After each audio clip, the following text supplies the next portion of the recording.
Hello students, ఈసారి site visit videos కాకుండా క్లాస్లో ట్రైనింగ్ ఎలా ఉంటుందో చూపిద్దాం అనుకుంటున్నాం ఈ వీడియోలో. ఇప్పటి వరకు మీకు వీడియోస్ చాలా ఉపయోగపడ్డాయని అనుకుంటున్నాను. లేట్ చేయకుండా టాపిక్లోకి వెళ్ళిపోదాము. ఈరోజు టాపిక్ వచ్చేసి బీబీఎస్. సో బీబీఎస్ అంటే బార్బెటింగ్ షెడ్యూల్. చాలామంది తెలియకపోవచ్చు బీబీఎస్ అంటే బార్బెటింగ్ షెడ్యూల్ అని చెప్పి, ఎందుకంటే నేను చదువుకునేటప్పుడు నాకు తెలియదు బీబీఎస్ అంటే బార్బెటింగ్ షెడ్యూల్ అని చెప్పేసి. సో బీబీఎస్లో ఏముంటుంది, దాంట్లో ఉండే థింగ్స్ ఏంటనేది మనం ఒకసారి డిస్కస్ చేసుకుందాము. స్టూడెంట్స్, బార్బెటింగ్ షెడ్యూల్ అంటే స్టీల్ క్వాంటిటీస్ ఉంటాయి అన్నమాట. స్టీల్ క్వాంటిటీస్ ఎలా వస్తాయి? డ్రాయింగ్, ప్రాక్టికల్ డ్రాయింగ్ స్టడీ చేసుకుంటూ కటింగ్ లెంత్లో, డెవలప్మెంట్ లెంత్లో, ల్యాపింగ్ లెంత్లో కన్సిడర్ చేసుకొని ప్రిపేర్ చేసే క్వాంటిటీసే బార్బెటింగ్ షెడ్యూల్. బార్బెటింగ్ షెడ్యూల్ ఎవరికి ఉపయోగపడుతుంది? సివిల్ ఇంజనీరింగ్ చదివిన ప్రతి ఒక్కరు కూడాను బీటెక్ అయిపోయిన తర్వాత జాబ్ చేయాలనుకున్న ప్రతి ఒక్కరు, సైట్ ఇంజనీర్ కావచ్చు, క్యూఎస్ కావచ్చు, క్యూసీ కావచ్చు, ఎవరైనా సరే వాళ్ళకి వాళ్ళ ప్రొఫెషన్లో డీల్ చేయాలనుకుంటే కనుక, ప్రొఫెషన్ కంటిన్యూ అవ్వాలనుకుంటే కనుక this topics useful for them a lot. Students, ప్రతి ఒక్కరు తెలుసుకోవాల్సిన వీడియో ఇది. స్టార్టింగ్ నుంచి ఎండింగ్ వరకు చూడండి, డోంట్ మిస్ దిస్ వీడియో. బీబీఎస్లో ఫస్ట్ మనం తెలుసుకోవాల్సిన విషయం ఏంటంటే స్టాండర్డ్ లెంత్ ఆఫ్ బార్ ఎంత. స్టాండర్డ్ లెంత్ ఆఫ్ బార్ వచ్చేసి 12 మీటర్స్. ఈ 12 మీటర్స్ మార్కెట్లో దొరుకుతుంది కాబట్టి డైరెక్ట్ తీసుకొచ్చి మనం ప్లేస్ చేయలేం. సో ఇక్కడ మనకి ఎంత కావాలనేది కట్ చేసుకుంటాం అనమాట. ఈ కట్ చేసుకునే లెంత్నే కటింగ్ లెంత్ అంటాం. అంటే ఒక లేబర్ కానీ ఒక మేస్త్రి కానీ కావాల్సిన లెంత్ని కట్ చేసి ఎంత కట్ చేయాలో చెప్పడమే కటింగ్ లెంత్ అంటాం అనమాట. కొంతమంది అడుగుతారు ల్యాపింగ్ లెంత్ అంటే ఏంటి, ల్యాపింగ్ లెంత్ ఎక్కడ ప్రొవైడ్ చేస్తాం, ఎంత ప్రొవైడ్ చేస్తాం, ఎలా ప్రొవైడ్ చేస్తాం. సో అవన్నీ కూడాను ఇప్పుడు మనం ఒకసారి డిస్కస్ చేద్దాం. ఏమేమి ఇంటర్ప్రిటేషన్స్ వస్తాయి మీ ముందు. కాలంలో ల్యాపింగ్ లెంత్ ఎలా వేసారో చూద్దాం, ఒకసారి చూపిస్తాం మీకు నేను ఒకసారి. సాధారణంగా ప్రతి కాలంలో కూడాను we're having some critical zone and safe zone. So ఈ సేఫ్ జోన్ వచ్చేసి మిడ్ పోర్షన్లో వస్తుంది, critical zone top and bottom like junctions పాయింట్లో వస్తుంది అనమాట. సో అసలు యాక్చువల్లీ ల్యాపింగ్ లెంత్ అంటేనే we have to provide, we should not provide in critical zone. ఎందుకంటే రెండు జాయింట్స్ అయితే ఉంటాయి కాబట్టి ఆ జాయినింగ్ పార్ట్ అనేది we should not provide in critical zones. అంటే మనం ఎక్కడ ప్రొవైడ్ చేయాలి? సేఫ్ జోన్లో ప్రొవైడ్ చేయాలి. ఆ సేఫ్ జోన్ ఎక్కడ ఉంటుంది? కాలంలో slab to slab height consider చేసుకుంటే కానీ మిడ్ పార్ట్లో ఉంటుంది అనమాట. సో ఆ మిడ్ పార్ట్లో how much you have to provide means 40 times of diameter. అది ఇక్కడ ఈ ప్లేస్లో మనం బాగా చూసుకుంటే కనుక ఈ బాస్లో ఈ పార్ట్లో మనం ల్యాపింగ్ జోన్ అనేది ఇవ్వాలి.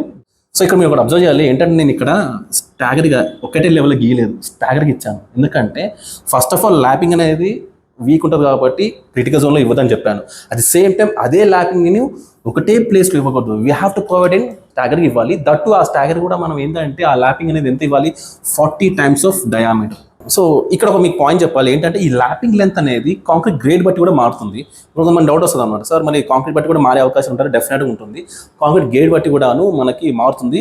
These things you can find in notes. అంటే జనరల్ నోట్స్ అనేది ఒకటి ఉంటుంది, ప్రతి డ్రాయింగ్స్లో కూడాను జనరల్ నోట్స్ అని ఉంటుంది. ఆ జనరల్ నోట్స్ రిఫర్ చేయండి సైట్కి వెళ్ళినప్పుడు. సైట్లో వెళ్ళే ముందు notes are very very important. ఇక్కడ ల్యాపింగ్ జోన్ ముందు డిస్కస్ చేసుకుంటే కనుక ఈ పార్ట్ని 3 parts లాగా డివైడ్ చేసుకుంటే కనుక, సో ఇక్కడ దాన్ని L/3 అని తీసుకుంటే, L అనేది కనుక 3 meters ఉంటే 3/3 తీసుకుంటే 1 meter అవుతుంది. సో పైనుంచి 1 meter, కింద నుంచి 1 meter వదిలేసుకున్న తర్వాత మిడ్ పోర్షన్ అవుతుందో, మిడ్ పార్ట్ అవుతుందో అదే పార్ట్లో మన ల్యాపింగ్ జోన్ అనేది ఉంటుంది. మనకి అదే ప్లేస్లో ల్యాపింగ్ లెంత్ అనేది మనం ప్రొవైడ్ చేయాలి.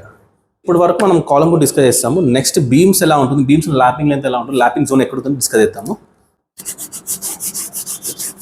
చాలా మందికి ఇక్కడ వచ్చే interview questions very very important. చాలా మందిని అడిగే క్వశ్చన్స్, ఎక్స్పీరియన్స్ వాళ్ళు కూడా అడిగే క్వశ్చన్స్ ఇక్కడే వస్తుంది. అదే మనం డిస్కస్ చేయబోతున్నాం.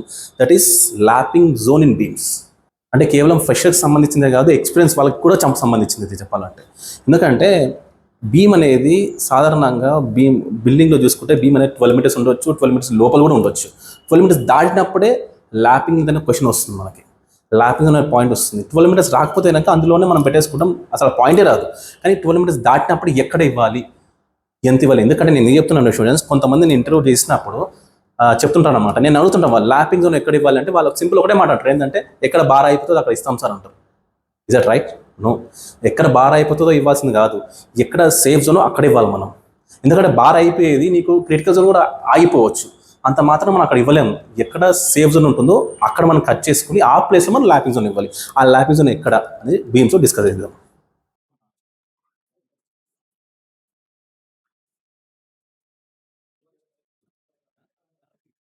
ఫ్రెండ్స్, బీమ్లో ల్యాపింగ్ జోన్ తెలుసుకునే ముందు, ల్యాపింగ్ లైన్ తెలుసుకునే ముందు ఫస్ట్ బెండింగ్ మూమెంట్ డయాగ్రామ్ ఎలా ఉంటుందో డిస్కస్ చేద్దాం. చూపిస్తాం మీకు నేను ఒకసారి. ఇది కంటిన్యూస్ బీమ్ అయినా లేకపోతే మామూలు సింపుల్ సపోర్ట్ బీమ్ అయినా ఎలా ఉంటుందంటే ఇలా వచ్చి ఇలా ఉంటుంది. సో ఇక్కడ ఈ బెండింగ్ మూమెంట్ డయాగ్రామ్ వల్ల మనం అర్థం చేసుకోవాల్సిన విషయం ఏంటంటే కూడాను సపోర్ట్స్ దగ్గర మనకు ఎక్కువ బెండింగ్ మూమెంట్ వస్తుంది. సో ఎక్కువ బెండింగ్ మూమెంట్ అంటే దాని అర్థం ఏంటి, అక్కడ క్రిటికల్ జోన్ ఉందని అర్థం. ఆ క్రిటికల్ ప్లేస్లో should not provide any type of lapping length or lapping zone అక్కడ ఇవ్వకూడదు. అండ్ బాటమ్ దగ్గరకు వచ్చేసరికి మిడిల్లో వస్తుంది మనకి. అంటే సార్ మిడిల్ టాప్ అంటే అర్థం కావట్లేదు సార్ మీరు అనుకోవచ్చు. టాప్లో ఒక బార్ వస్తుంది, బాటంలో ఒక బార్ వస్తుంది. సో ఈ బార్ గురించి చెప్తున్నాను. సో ఇక్కడ మళ్ళీ ఒకసారి రివైజ్ చేసుకుంటే టాప్లో వచ్చేసి సపోర్ట్స్ దగ్గర మనకి క్రిటికల్ జోన్ అంటే ఒక హెవీ బెండింగ్ మూమెంట్ వస్తుంది. బాటమ్ దగ్గరకు వచ్చేసరికి మిడిల్లో వస్తుంది బెండింగ్ మూమెంట్. సో ఈ ప్లేసెస్లో I should not give any type of lapping. So మరి ఎక్కడ ఇవ్వాలి సార్ అంటే సేఫ్ జోన్. దీన్ని ఇంకా బాగా ఎక్స్ప్లెయిన్ చేయాలనుకుంటే స్టూడెంట్స్, ఒక బుక్ తీసుకుంటే కనుక ఒక బుక్లో దీని ఒక బీమ్ అనుకోండి, నేను కనుక మిడిల్లో లోడ్ అప్లై చేస్తే ఏమవుతుంది, ఫస్ట్ ఇంపాక్ట్ అనేది నాకు మిడిల్ లోడ్ అప్లై చేసి కింద ఇంపాక్ట్ పడుతుంది ఎక్కువ, టాప్లో కాకుండా. అట్లాగే అది బాటంలో మీరు ఇంపాక్ట్ అనేది బాటంలో చూపిస్తుంది. అట్ ది సేమ్ టైం టాప్లో ఎక్కడ చూపిస్తుంది సార్ అంటే సైడ్స్లో సపోర్ట్ దగ్గర. సో అదే పాయింట్ని నేను ఇక్కడ చూపించాను సింపుల్గా అండ్ ఈజీగా. ఓకే నెక్స్ట్, సో నేను ఇక్కడ టాప్ బార్ తీసుకుంటే కనుక మిడిల్లో I have to provide lapping and bottom దగ్గర వచ్చేసరికి సపోర్ట్స్ దగ్గర నేను ఇస్తాను. సార్ టాప్లో ఎంత ఇవ్వాలి అంటే same like 48 times of D or 50 times of diameter. ఇక్కడ కూడా అంతే 48 times of D or 50 times of diameter. This is a lapping length.